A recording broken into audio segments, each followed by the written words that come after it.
जय हिंद दोस्तों, जीएसवी जीत परिवार में आप सभी का स्वागत है। आइए आज हम लोग यहाँ पे देखते हैं एक पहला प्रैक्टिस सेट इसकी अगर यहाँ पे ज़िक्र करें तो ये यूपी टेट का राइट, यहाँ पे क्या हो जाएगा, ये यूपी टेट का प्रैक्टिस सेट है और ये प्रैक्टिस सेट में इसमें सोशल साइंस है यानी कि एसएसटी के बारे में इसमें यहाँ पे ज़िक्र है, राइट। एसएसटी से रिलेटेड एक यहाँ पे प्रैक्टिस सेट देखेंगे, इसमें टोटल हम आज 60 क्वेश्चन देखेंगे। आपके कितने क्वेश्चन सही हुए हैं आप लोग कमेंट बॉक्स में कमेंट जरूर करके बताइएगा, राइट। तो इसमें आइए देखते हैं पहला प्रैक्टिस सेट और ये वाईसीटी पब्लिकेशन का है, मतलब यूथ पब्लिकेशन का प्रैक्टिस सेट है, बहुत इंपॉर्टेंट था इसलिए इसको आपको कराते हैं। तो एक एक क्वेश्चन करके देखते चलते हैं और आप लोग एक एक क्वेश्चन का कमेंट बॉक्स में कमेंट करके हुए अपने उत्तर का आकलन जरूर करिएगा, राइट।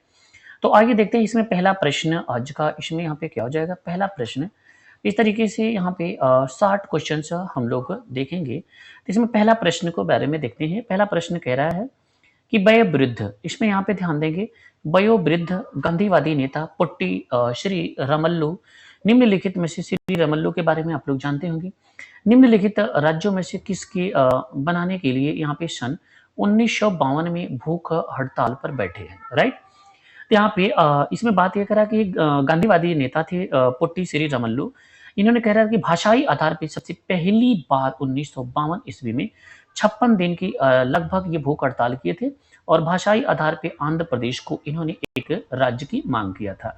और ये भी क्या हो जाएगा, तो यहाँ पे तेलुगु भाषाई आधारित एक राज्य की मांग किए थे। इस तरीके से इसमें डी आंसर करेक्ट हो जाएगा। दूसरा नंबर देखते हैं, वहादत ए दीन मतलब सभी धर्मों को बुनियादी एकता की हिमायती इनमें से कौन थे। तो इसमें यहाँ पे हो जाएगा मौलाना मोहम्मद अली जिन्ना, यहाँ पे मौलाना आजाद या बाजी मोहम्मद सैयद अहमद खान। यहाँ पे दूसरे नंबर क्वेश्चन का हो जाएगा मौलाना यहाँ पे आजाद हो जाएंगे, सी आंसर करेक्ट हो जाएगा, राइट। इसी के साथ देखते हैं तीसरा नंबर क्वेश्चन है। तीसरे नंबर क्वेश्चन में ध्यान देंगे, भारत के लगभग मध्य भाग से होकर के गुजरने वाला मुख्य अक्षांश कौन है। तो यहाँ पे कह रहे हैं भारत के मध्य भाग से, तो यहाँ पे अगर देखेंगे तो भारत के बीचों बीच से होकर के जाती है 23.5 डिग्री रेखा, यहाँ पे 23.5 डिग्री अक्षांश रेखा, और इसी को कर्क रेखा के नाम से जानते हैं या कर्क वृत्त के नाम से जानते हैं। 23.5 डिग्री की जाती है जो भारत को दो भागों में डिवाइड करती है, एक उत्तरी भारत और एक दक्षिणी भारत, राइट। कर्क रेखा भारत के 8 राज्यों से होकर के गुजरती है। 8 राज्यों के बारे में आप लोग जानते होंगे, जैसे कि पश्चिम में गुजरात से लेकर के उसके बाद राजस्थान, राजस्थान के बाद एमपी हो जाएगा, छत्तीसगढ़ हो जाएगा, छत्तीसगढ़ के बाद झारखंड हो जाएगा, वेस्ट बंगाल, और इसके बाद 2 पूर्वोत्तर के राज्य हैं त्रिपुरा और मिजोरम हो जाएंगे। तो कुल मिलाकर के इस तरीके से 8 राज्यों से होकर के गुजरती है। ये आंसर हो जाएगा, कर्क रेखा 2 बराबर भागों में डिवाइड करती है। अगला क्वेश्चन से देखते हैं, क्वेश्चन से नंबर यहाँ पे चौथा नंबर है। चौथे नंबर में ध्यान देंगे, निम्नलिखित में से कौन सा इसमें पृथ्वी दिन की परिभाषा है। यहाँ पे पृथ्वी दिन से अर्थ डे की बात कर रहा है। इसमें अर्थ डे क्या होता है, जो 24 घंटे यहाँ पे क्या है पृथ्वी का एक चक्कर लगाती है, उसे अर्थ डे के रूप में जाना जाता है। पृथ्वी की गति सूर्य के चारों ओर, तो चारों ओर को नहीं कहते, ये तो 365 दिन होता है। वे दिन जिन पे पृथ्वी क्या है दिन और रात बराबर होते हैं ऐसा भी नहीं है। देशांतर के मध्य की दूरियां, ये भी गलत है। तो यहाँ पे डी आंसर करेक्ट हो जाएगा, राइट। तो डी आंसर सरेट में पृथ्वी के अपने अक्ष पर एक चक्कर पूरा करने में यहाँ पे लगा समय कितना होता है, तो 24 घंटे का होता है। इसी को अर्थ डे या पृथ्वी दिन या दिवस के नाम से जाना जाता है, इसलिए डी आंसर करेक्ट हो जाएगा, राइट। चलिए अगला क्वेश्चन देखते हैं। क्वेश्चन नंबर 5 है, यहाँ पे मिलान करने के लिए दिया गया है। क्वेश्चन नंबर 5, वनस्पति के प्रकार और पौधों की प्रजातियों के बारे में, राइट। अब यहाँ पे देखते हैं 4 ऑप्शन दिए गए हैं, अब इसमें यहाँ पे मिलान करना है। उष्णकटिबंधीय वर्षा वन, पतझड़ वन, कटीली वन, मैग्रोव वन। मैग्रोव वन क्या है, इसमें यहाँ पे सुंदरी वन को मैग्रोव वन बोलते हैं। तो इसमें यहाँ पे क्या हो जाएगा, सुंदरी वन हो जाएगा, ये इसमें बंगाल की खाड़ी में है। तो इसमें डी का यहाँ पे क्या हो जाएगा, डी का वन हो जाएगा, राइट। तो डी का वन, इसमें यहाँ पे सी आंसर करेक्ट हो जाएगा। उष्णकटिबंधीय जो वर्षा वन होता है इसमें ये बबूल हो जाएगा। पतझड़ वन जो होता है ये महोगनिक हो जाएगा, और कटीली झाड़ियाँ ये शाल हो जाएगा।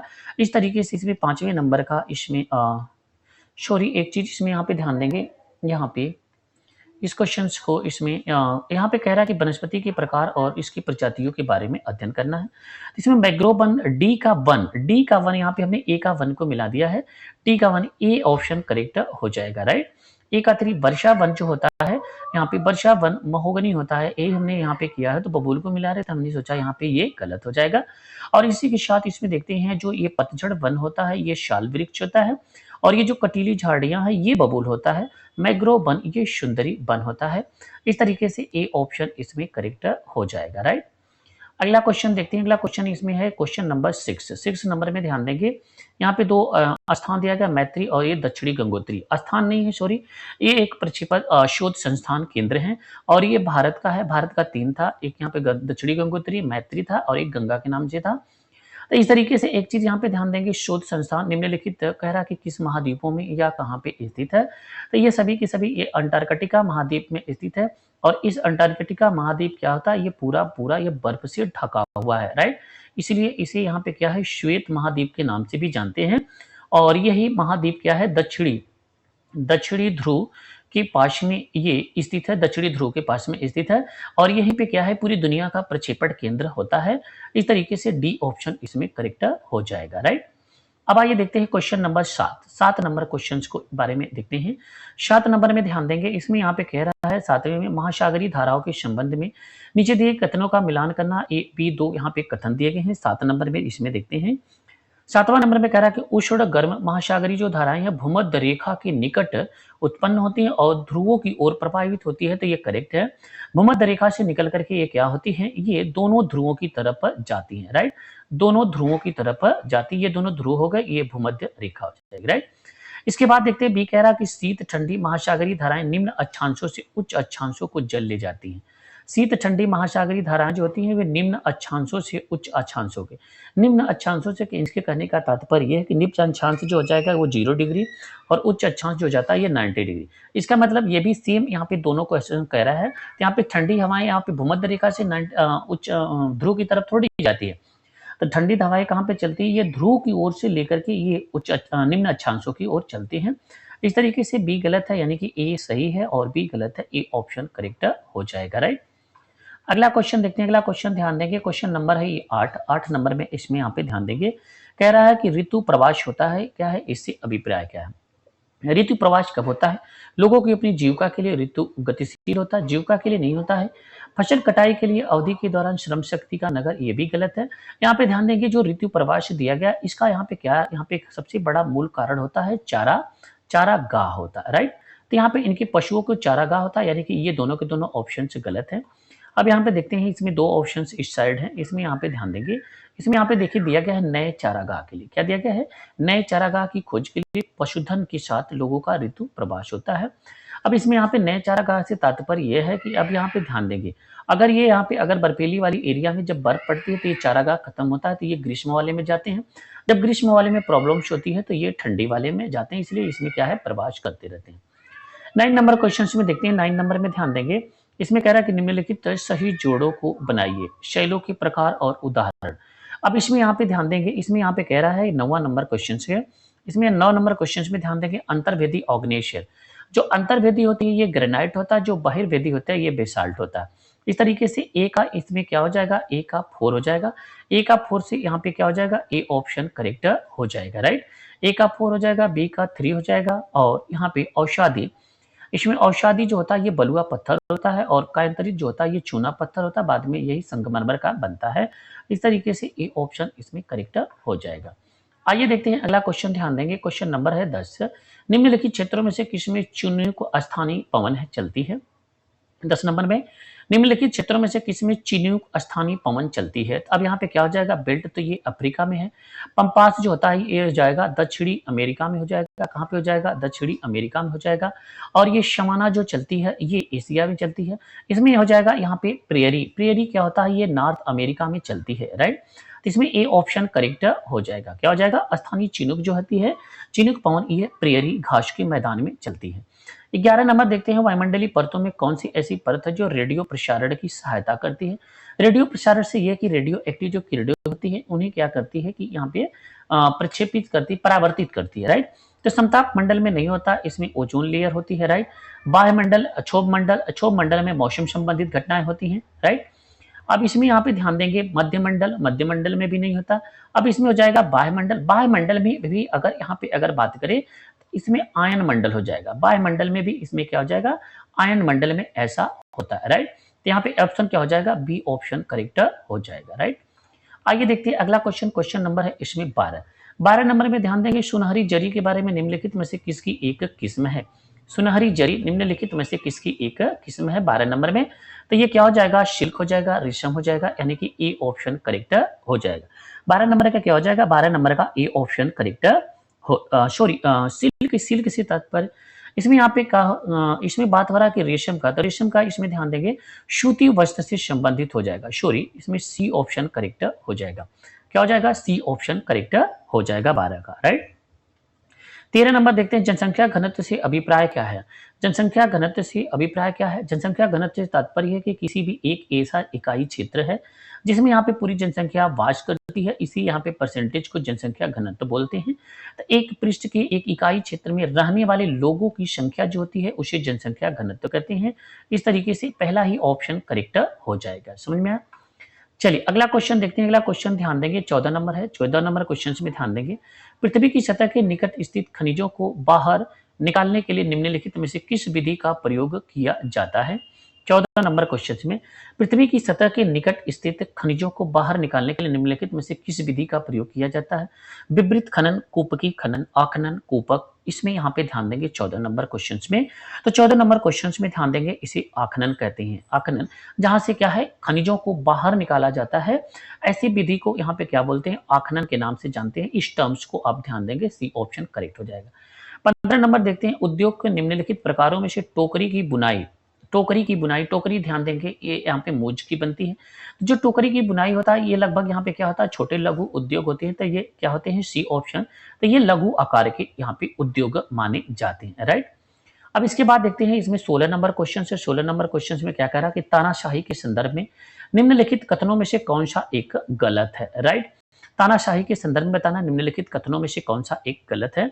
16 नंबर क्वेश्चन में इसमें यहाँ पे क्या हो जाएगा, अब यहाँ पे ध्यान देंगे, तानाशाही, तानाशाह द्वारा लिए गए निर्णयों पर लोग प्रश्न उठा सकते हैं, ऐसा नहीं है लोग प्रश्न नहीं उठा सकते। तानाशाह के खिलाफ तो कोई प्रश्न नहीं उठाता है, क्योंकि इसमें ध्यान देंगे तानाशाह जो होता है यहाँ पे, इसमें तानाशाह यहाँ पे जो उत्तर कोरिया का, इसमें क्या हो जाएगा, उत्तर कोरिया का, राइट। उत्तर कोरिया का जो तानाशाह था किम जोंग उन, उसके खिलाफ कोई प्रश्न उठाता है तो नहीं, तो इसमें यही वाला इसमें यहाँ पे गलत हो जाएगा, ए ऑप्शन करेक्ट हो जाएगा।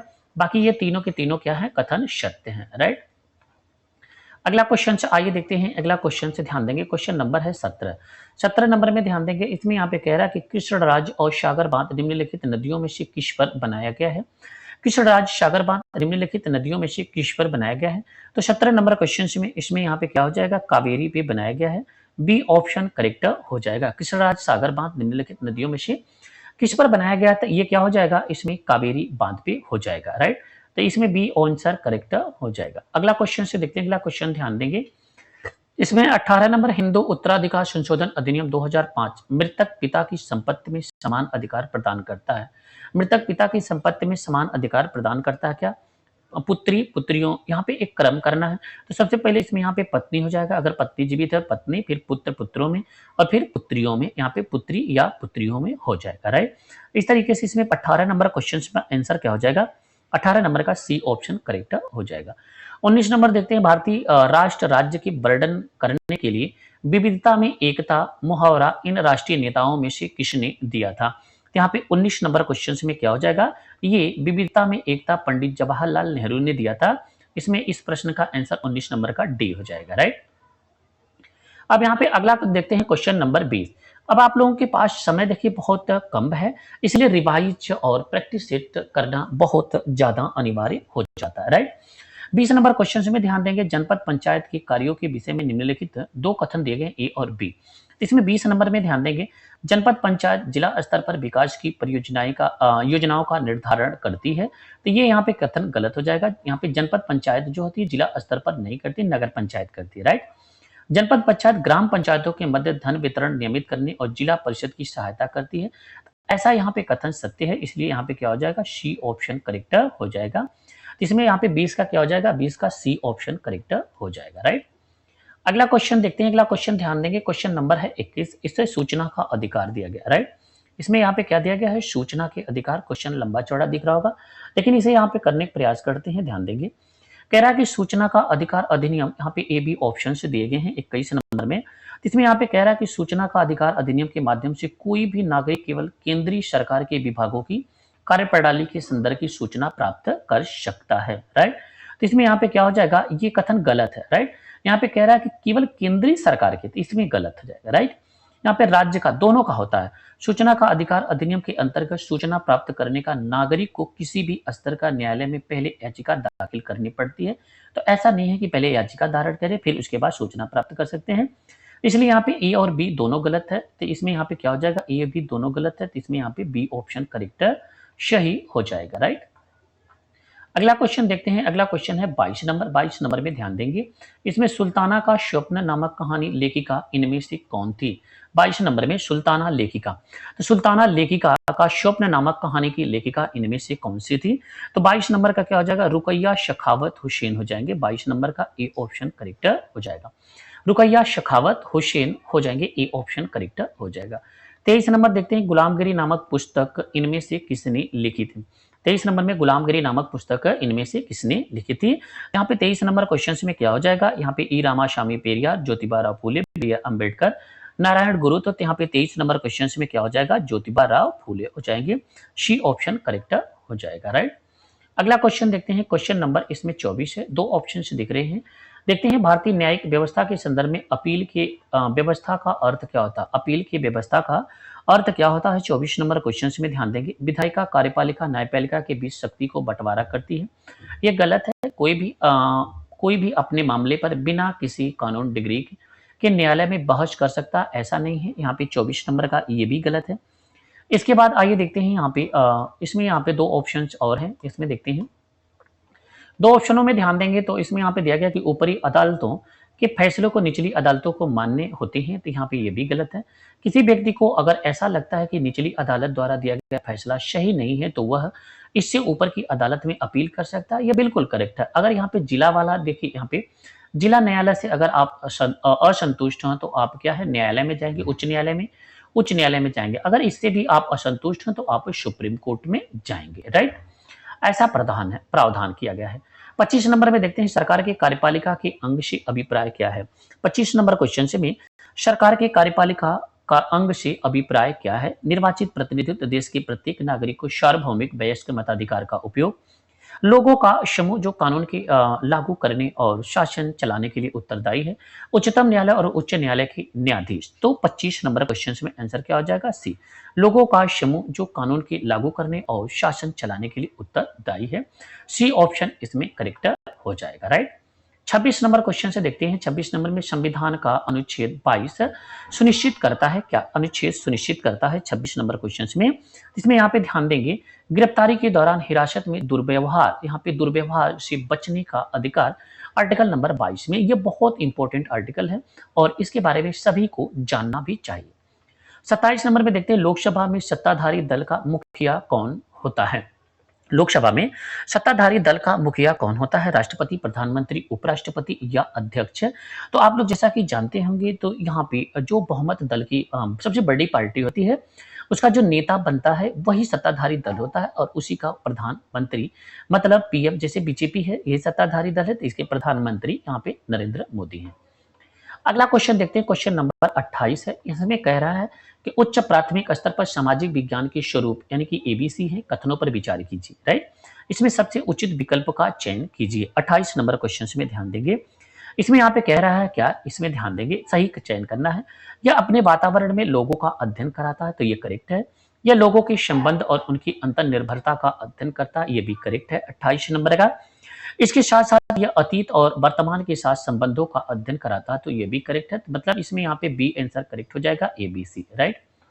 अगला क्वेश्चन देखते हैं। अगला क्वेश्चन ध्यान देंगे, इसमें है 29 नंबर। 29 नंबर में ध्यान देंगे, उच्च प्राथमिक स्तर पर सामाजिक और राजनीतिक जीवन के पाठ्य पुस्तकों में निम्नलिखित विषयों में से किससे संबंधित विषय वस्तु सम्मिलित है। 29 नंबर में इसमें किसे में विषय वस्तु सम्मिलित है, तो इसमें यहाँ पे ध्यान देंगे ऐसा इसमें यहाँ पे अर्थशास्त्र में हो जाता है, राइट। 29 नंबर में क्या हो जाएगा, यहाँ पे उच्च प्राथमिक स्तर पर सामाजिक और राजनीतिक जीवन के पाठ्य पुस्तकों से निम्नलिखित में से किस विषय से संबंधित है, तो ये हो जाएगा अर्थशास्त्र, सी ऑप्शन करेक्ट हो जाएगा।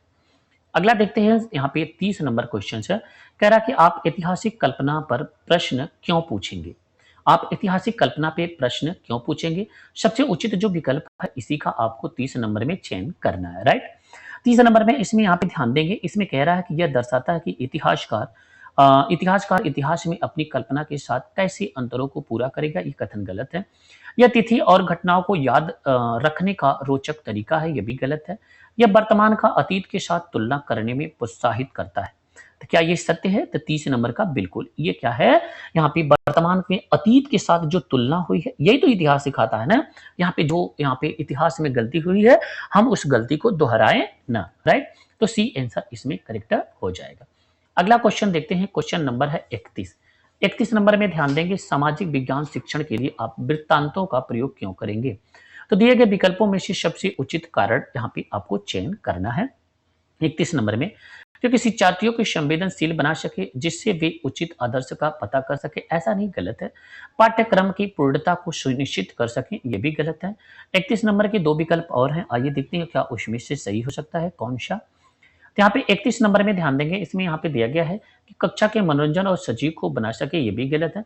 अवधारणाओं को सजीव वस्तुओं के साथ जोड़ सके, यही यहाँ पे बेस्ट है, राइट। 32 नंबर देखते हैं, राष्ट्रीय आधार समूह 2006 के अनुसार सामाजिक विज्ञान का शिक्षण अपनी लोकप्रिय खो रहा है, अपनी लोकप्रिय खो रहा है, क्यों, क्योंकि इसमें यहाँ पे ध्यान देंगे 32 नंबर क्वेश्चन में, क्योंकि ये अत्यधिक वैज्ञानिक दृष्टिकोण पर बल देता है, गलत। या मानवीय मूल्यों में अंतर विरोध की कई स्थितियों को प्रस्तुत करता है, ये यहाँ पे करेक्ट हो जाएगा, बी ऑप्शन करेक्ट हो जाएगा, राइट।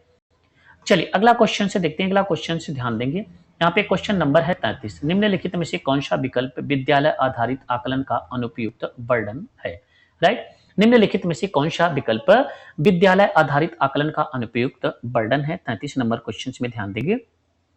तो यह शैक्षिक पक्षों को सम्मिलित करता है, या केवल सहगामी पक्षों को सम्मिलित करता है, या गैर शैक्षिक इसमें पक्षों को सम्मिलित करता है, सी ऑप्शन इसमें 33 नंबर का।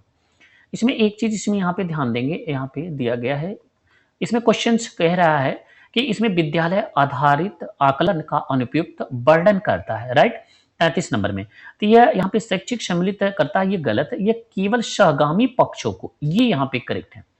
इसमें विद्यालय आधारित जब आकलन करना है तो केवल सहगामी पक्षों पे ही आधारित होगा, बी ऑप्शन करेक्ट है, क्योंकि गैर शिक्षक तो इसमें नहीं है, गलत है, सभी पक्ष, ये भी गलत है, केवल सहगामी पक्षों का, इस तरीके से बी ऑप्शन करेक्ट हो जाएगा। अगला देखते हैं, अगला क्वेश्चन है 34 नंबर। 34 नंबर में ध्यान देंगे, एक शिक्षक सामाजिक विज्ञान के विषय को संपादित करने की भूमिका पर निम्नलिखित ए तथा बी कथनों पर विचार कीजिए तथा सही उत्तर का चयन कीजिए। 34 नंबर क्वेश्चन की बात कर रहा है, राइट। 34 नंबर में क्वेश्चन में देखते हैं, इसमें यहाँ पे कह रहा है कि शिक्षक सभी शिक्षार्थियों की गरिमा को यहाँ पे अवश्य सुनिश्चित करें और संवेदनशीलता के साथ चर्चा को यहाँ पे शुरू करें, राइट। इस तरीके से ये पहला करेक्ट है। शिक्षक लड़कों के साथ तथ्यों और लड़कियों की भावनाओं पर अवश्य बल दे, ये कथन गलत है, केवल ए ऑप्शन करेक्ट है, इसलिए यहाँ पे ए ऑप्शन करेक्ट हो जाएगा, राइट। अगला क्वेश्चन देखते हैं, क्वेश्चन नंबर है 35। 35 नंबर में ध्यान देंगे, सामाजिक विज्ञान के अध्ययन वैज्ञानिक क्यों है, राइट। सामाजिक विज्ञान का अध्ययन वैज्ञानिक क्यों है, 35 नंबर क्वेश्चन कह रहा है यहाँ पे यह पाठक को समाज के वैज्ञानिक अध्ययन करने में सहायता करता है, यहाँ पे यह तो पहला ही सही है, राइट। तो 35 नंबर का क्या हो जाएगा, ए ऑप्शन करेक्ट है, इसलिए और ऑप्शनों को कोई यहाँ पे पढ़ने की जरूरत नहीं है, राइट। अगला क्वेश्चन से देखते हैं, यहाँ पे अगला क्वेश्चन दिया गया 36। आप एक वर्ष में नियोजित, अल्प नियोजित और अनियोजित ग्रामीण श्रमिक द्वारा बिताए गए समय की समानुपात को चित्रित करना चाहते हैं, निम्नलिखित में से आप कौन से आरेखीय चित्रण को चुनेंगे, राइट। 36 नंबर क्वेश्चन में क्या हो जाएगा, ये चक्र आरेख हो जाएगा, ए ऑप्शन इसमें करेक्ट हो जाएगा, क्या हो जाएगा, ए ऑप्शन करेक्ट हो जाएगा, चक्र आरेख हो जाएगा, राइट। अब आइए देखते हैं, इसमें यहाँ पे 37 नंबर क्वेश्चन, 37 नंबर क्वेश्चन में क्या दिया है, शिक्षार्थियों का सामाजिक विज्ञान के विषय में कला के माध्यम से आकलन करने का सबसे उचित कारण चुनिए, राइट। तो 37 नंबर क्वेश्चन में क्या हो जाएगा, यह शिक्षार्थियों की चित्रकला की योग्यता में सुधार लाता है, यह गलत है। यह पाठ्य पुस्तक को दर्शाई गई विभिन्न अभिव्यक्ति शैलियों को आनंद लेने का माध्यम है, गलत है। यह एक आनंदमयी मूल्यांकन का तरीका है, यह भी गलत है। तो इसमें यहाँ पे 37 नंबर में इस तरीके से यहाँ पे क्या हो जाएगा, डी ऑप्शन सही हो जाएगा। यह अवधारणाओं का एक व्यक्तिगत प्रस्तुतिकरण करने का अवसर प्रदान करता है, इसलिए डी ऑप्शन इसमें करेक्ट हो जाएगा, राइट। अब आइए देखते हैं इसमें यहाँ पे 38 नंबर क्वेश्चन। 38 नंबर क्वेश्चन में ध्यान देंगे, यहाँ पे निम्नलिखित में से यहाँ पे भूमंडलीय तापन पर हुई परियोजनाओं में से कौन सा यहाँ पे द्वितीय स्रोत पर आधारित है, राइट। इसमें यहाँ पे क्या हो जाएगा, भूमंडलीय तापन पर हुई परियोजनाओं में से कौन सा द्वितीय स्रोत पर तापक है। तो यहाँ पे 38 नंबर क्वेश्चन में यहाँ पे क्या हो जाएगा, 38 नंबर में इसमें यहाँ पे एक क्षेत्र में रह रहे वरिष्ठ नागरिकों को मौसम में होने वाले परिवर्तन के साक्षात्कार, ये कथन गलत है। भूमंडलीय तापन पर चित्रों का यहाँ पे कोलाज बनाना, ये भी गलत हो जाएगा। इसमें मौसम विज्ञान के कार्यालय द्वारा एकत्रित मौसम की अविश्लेषित आंकड़ों पर आधारित आरेखी निरूपण करना, इसमें यहाँ पे क्या हो जाएगा, 38 नंबर का सी ऑप्शन करेक्ट हो जाएगा, राइट। अब आइए देखते हैं अगला क्वेश्चन ध्यान देंगे। अगला क्वेश्चन है 39 नंबर। 39 नंबर में यहाँ पे क्या कह रहा है, एक शिक्षक शिक्षार्थियों को कुछ मानदंड देते हैं और कहते हैं कि वे उन पर आधारित अपनी परियोजनाओं का आकलन करें। निम्नलिखित में से कौन सा एक आकलन तरीके का प्रयोग शिक्षक द्वारा किया गया है, राइट। 39 नंबर में क्या हो जाएगा, इसे यहाँ पे स्व आकलन कहेंगे, सी ऑप्शन इसमें करेक्ट हो जाएगा। इसी के साथ 40 नंबर क्वेश्चन देखते हैं। नागरिक शास्त्र की नामावली में राष्ट्रीय पाठ्यचर्या रूपरेखा एनसीएफ 2005 ने बदलाव का क्या यहाँ पे सुझाव दिया, ये ध्यान देंगे। ये पीवाईक्यू का क्वेश्चन है, इसमें ये प्रीवियस ईयर में आया है। तो यहाँ पे देखिए, ध्यान देंगे, यहाँ पे एनसीएफ 2005 है, क्या बदलाव दिया था। तो इसमें यह दिया था कि सामाजिक और राजनीतिक जीवन, इसी में इसने यहाँ पे बदलाव दिया था, इसलिए सी ऑप्शन इसमें करेक्ट हो जाएगा। अगला क्वेश्चन देखते हैं। अगला क्वेश्चन है 41 नंबर। निम्नलिखित में से उच्च प्राथमिक स्तर पर सामाजिक विज्ञान के कक्ष में आप किस मूल्य पर सबसे यहाँ पे कम बल देंगे। 41 नंबर में यहाँ पे सबसे कम बल किस पर देंगे, तो इसमें यहाँ पे क्या हो जाएगा, प्रतियोगात्मक। ये ऑप्शन ही पहला ही यहाँ पे इसमें करेक्ट है, राइट। 42 नंबर देखते हैं। शिक्षार्थियों के संकलात्मक आकलन का उद्देश्य क्या है। शिक्षार्थियों के संकलात्मक आकलन का उद्देश्य क्या है, 42 नंबर क्वेश्चन में बताइएगा क्या हो जाएगा। तो 42 नंबर क्वेश्चन में इसमें यहाँ पे ध्यान देंगे, कक्षा के दौरान आकलन गलत है, सत्र जब समाप्त होता उसके दौरान का आकलन, यही यहाँ पे करेक्ट हो जाएगा, बी ऑप्शन करेक्ट हो जाएगा, राइट। अगला क्वेश्चन देखते हैं। अगला क्वेश्चन है 43 नंबर। 43 नंबर में ध्यान देंगे। 43 नंबर में कह रहा है कि मान लीजिए कि एक शिक्षक को कक्षा यहाँ पे 7 का पाठ ठंडा रेगिस्तान लद्दाख पढ़ाना है। निम्नलिखित में से कौन सी विधि सबसे अधिक उचित होगी। अब यहाँ पे ध्यान देंगे, 43 नंबर में सबसे उपयुक्त कौन होगी। सर्वेक्षण विधि गलत, कार्यशाला विधि गलत, क्षेत्रीय विधि गलत, इसमें प्रतीक अध्ययन विधि यही सबसे बेस्ट होगी। यहाँ पे ठंडा रेगिस्तान लद्दाख आप पढ़ा रहे हैं तो प्रतीक अध्ययन के आधार पर आप इसका अध्ययन कराइए, राइट। 44 नंबर देखते हैं। उच्च प्राथमिक स्तर पर ऐतिहासिक तथ्यों को, इतिहास के लेखन को पढ़ाने के लिए निम्नलिखित में से कौन सी यहाँ पे विधिक यहाँ पे अधिक प्रासंगिक हो जाती है। 44 नंबर में इसमें क्या हो जाएगा, परियोजना विधि, समस्या समाधान विधि, मानचित्र विधि, स्रोत विधि। 44 नंबर क्वेश्चन में इसमें क्या हो जाएगा, सबसे बेस्ट यहाँ पे हो जाएगा स्रोत विधि हो जाएगा, डी ऑप्शन करेक्ट हो जाएगा, राइट। अब आइए देखते हैं अगला क्वेश्चन 45 नंबर दिया गया है। इसके बारे में आप लोग ज्यादा ध्यान से देंगे। राष्ट्रीय पाठ्यचर्या की रूपरेखा एनसीएफ 2005, इससे हमेशा एक क्वेश्चन आता है, इसकी स्थिति पर बच्चों को यहाँ पे विद्यालयी जीवन निम्नलिखित में से किसके साथ जुड़ना चाहिए। 45 नंबर क्वेश्चन में इसमें क्या हो जाएगा, विद्यालय का बाह्य वातावरण, बिल्कुल करेक्ट आंसर है। इसी बाह्य वातावरण से इन्हें कनेक्ट करना चाहिए ताकि उन्हें प्राकृतिक के बारे में अध्ययन हो पाए। अगला देखते हैं 46 नंबर। निम्नलिखित में से किस विकल्प को दंड आरेख दिया गया और सबसे अच्छी तरीके को दर्शाया जा सकता है। तो 46 नंबर क्वेश्चन में इसमें यहाँ पे दंड आरेख के माध्यम से सबसे अच्छा तरीका इसमें वर्षा का है, सी ऑप्शन करेक्ट हो जाएगा। अब आइए देखते हैं क्वेश्चन नंबर इसमें 47 नंबर क्वेश्चन के बारे में ध्यान देंगे। 47 नंबर कह रहा है कि लोकतांत्रिक संस्थाओं की समझ को विकसित करने के लिए निम्नलिखित में से सबसे उचित पाठ्यक्रम संबंधित उपागम को चुनिए। 47 नंबर क्वेश्चन में क्या हो जाएगा, इसमें यहाँ पे क्या हो जाएगा, आदर्श स्थिति, यह गलत है। वास्तविक स्थितियों के साथ साथ आदर्श स्थिति के उदाहरण को प्रस्तुत करना, इस तरीके से इसमें क्या हो जाएगा, बी ऑप्शन करेक्ट हो जाएगा, राइट। अगला क्वेश्चन देखते हैं, क्वेश्चन नंबर 48। भारतीय राष्ट्रीय कांग्रेस के निम्नलिखित अधिवेशनों में से किस अधिवेशन में बाल गंगाधर तिलक ने कहा कि स्वराज मेरा जन्मसिद्ध अधिकार है, मैं इसे लेकर के रहूंगा। 48 नंबर क्वेश्चन में बात कर रहा है, राइट। तो 48 नंबर क्वेश्चन में इसमें बात हो रहा है कि ये जब लखनऊ का अधिवेशन 1916 में हुआ था, तो यहाँ पे आरसी मजूमदार ने इसकी अध्यक्षता की थी। इसी दौरान यहाँ पे बाल गंगाधर तिलक ने कहा था कि स्वराज मेरा जन्मसिद्ध अधिकार है, मैं इसे लेकर के रहूंगा। यहाँ पे लखनऊ अधिवेशन लखनऊ में हुआ था, डी आंसर करेक्ट हो जाएगा, राइट। अगला क्वेश्चन देखते हैं 49 नंबर क्वेश्चन में ध्यान देंगे। निम्नलिखित स्तूपों में से किस एक को उस स्थान के रूप में चिन्हित किया गया है जहां बुद्ध ने पहली बार उपदेश दिया था? 49 नंबर क्वेश्चन में क्या हो जाएगा? बुद्ध ने सबसे पहली बार सारनाथ में यहाँ पे दिया था, ये वाराणसी में स्थित है। तो बोध गया में उनको ज्ञान प्राप्त हुआ, राइट। बोध गया में क्या है? ज्ञान प्राप्त हुआ, और ये सारनाथ में उन्होंने पहला उपदेश दिया। 50 नंबर देखते हैं, संगम कविताओं में किन तीन राजवंशों का मुवेनदार कहा गया है? संगम कविताओं में किन तीन राजवंशों को मुवेनदार कहा गया है? ये बहुत ही इंपॉर्टेंट क्वेश्चन है, इसके बारे में ध्यान देंगे। तो इन तीन राज्यों में सबसे यहाँ पे क्या है? चोल थे, राइट। इसमें फिर चेर थे, फिर यहाँ पे पांडे हो जाएंगे, राइट। इसमें इस तरीके से यहाँ पे डी आंसर करेक्ट हो जाएगा, चोल चेर पांड हो जाएंगे, राइट। अगला क्वेश्चन से देखते हैं, अगला क्वेश्चन ध्यान देंगे, क्वेश्चन नंबर है 51। रामपुरवा में मिला उत्कृष्ट पालिश वाले पत्थर पर बना शार्ड जिसे अब राष्ट्रपति भवन में रखा गया है, इनमें से किसके शासनकाल में बनाया गया था? राइट। 51 नंबर क्वेश्चन में इसमें यहाँ पे क्या हो जाएगा? तो 51 नंबर में ए ऑप्शन हो जाएगा, यहाँ पे मौर्य काल हो जाएगा। अगला देखते हैं 52 नंबर, विशिष्टाद्वैत के सिद्धांत को इनमें से किसने विचारार्थ प्रस्तुत किया था? 52 नंबर क्वेश्चन में क्या हो जाएगा? तो ये हो जाएगा रामानुजा हो जाएंगे, राइट।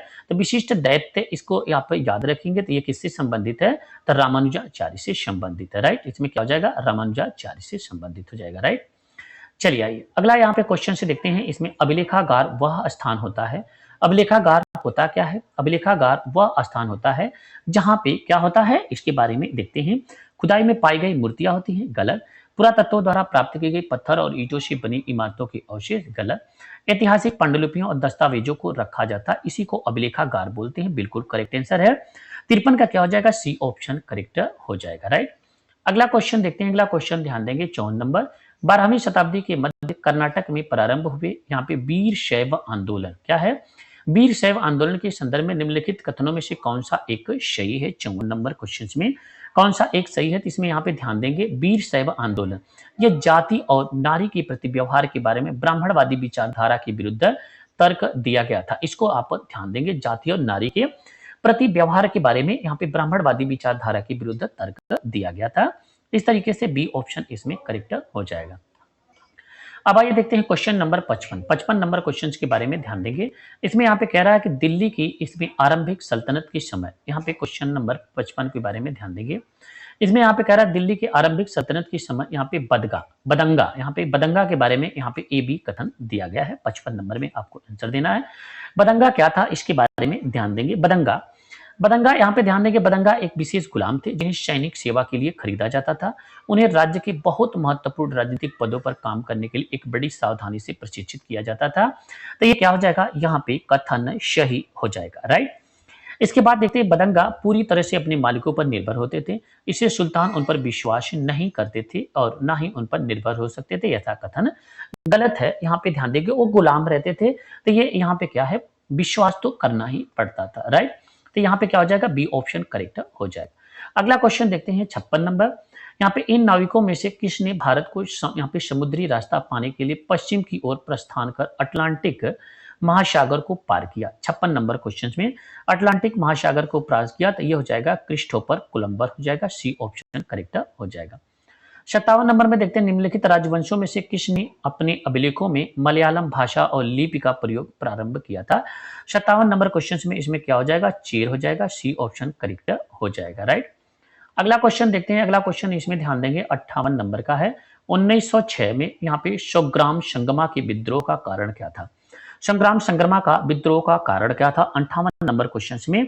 तो इसमें यहाँ पे क्या हो जाएगा? इसमें ध्यान देंगे, संग्राम संगमा का ये असम में हुआ था, इसमें यहाँ पे कोई भी ऑप्शन नहीं है। डी, यह आदिवासी समूहों द्वारा किया गया था, औपनिवेशिक वन कानूनों के विरुद्ध किया गया था, राइट। अगला क्वेश्चन देखते हैं, यहाँ पे 59 नंबर में ध्यान देंगे।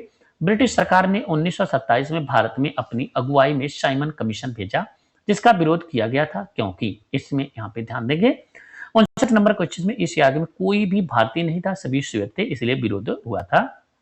यहाँ पे ए ऑप्शन करेक्ट हो जाएगा। अगला क्वेश्चन देखते हैं और आज के सेशन का अंतिम क्वेश्चन देखते हैं। 60 क्वेश्चन है, यहाँ पे कंप्लीट हम लोग कर लेंगे।